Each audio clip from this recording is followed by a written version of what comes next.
Денеска и утре пратениците во собранието расправаат по единствена точка на дневниот ред – избор на влада на Македонија. Новата влада, што треба да ја предводи Димитар Ковачевски, ќе брои 21 член. Социјалдемократскиот сојуз и коалицијата ќе имаат 12, дуи 6, а алтернатива тројца министри. Новиот владин кабинет ќе има еден член повеќе од претходниот, министер без ресор за дијаспора, место што и припадна на алтернатива.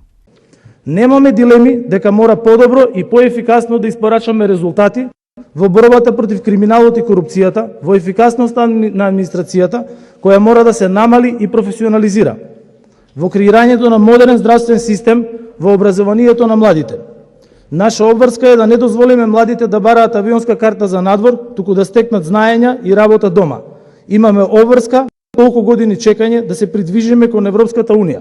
Од владата си заменуваат 8 досегашни членови, вклучувајќи го и премиерот Зоран Заев. Никола Димитров веќе нема да биде вице-премиер за европски прашања. Радмила Шекеринска заминува од Министерството за одбрана, а членови на владата нема да бидат ниту досегашниот министер за здравство Венко Филипче, министерката за образование и наука Мила Царовска, министерката за труд и социјална политика Јагода Шахпаска и министерката за култура Ирена Стефоска. На нивните места треба да дојдат Бојан Маричич како вице-премиер за европски прашања, Славјанка Петровска во одбрана, Беким Сали од алтернатива ќе раководи со здравство, Јетон Шакири ќе го превземе образование, Јована Тренчевска труд и социјална политика, а Бисера Костадиновска Стојчевска ресорот култура.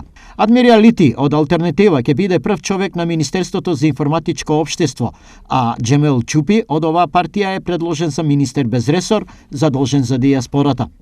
Во новата влада на Ковачевски останува вице-премиерот за економски прашања Фатмир Битичи, а ново име е Славица Грковска, која треба да биде вице-премиер за борба против корупција и криминал.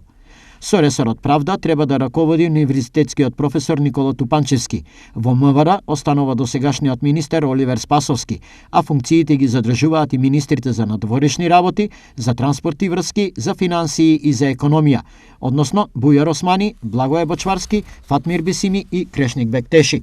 Во Министерството за локална самоуправа останува и понатаму Горан Милевски.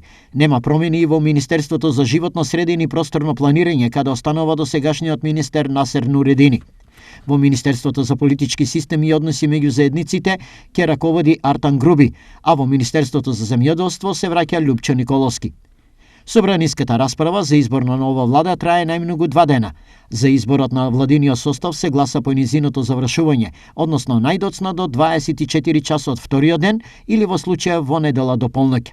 Владата ќе биде избрана ако за неја гласа мнозинството од вкупниот број пратеници во собранието.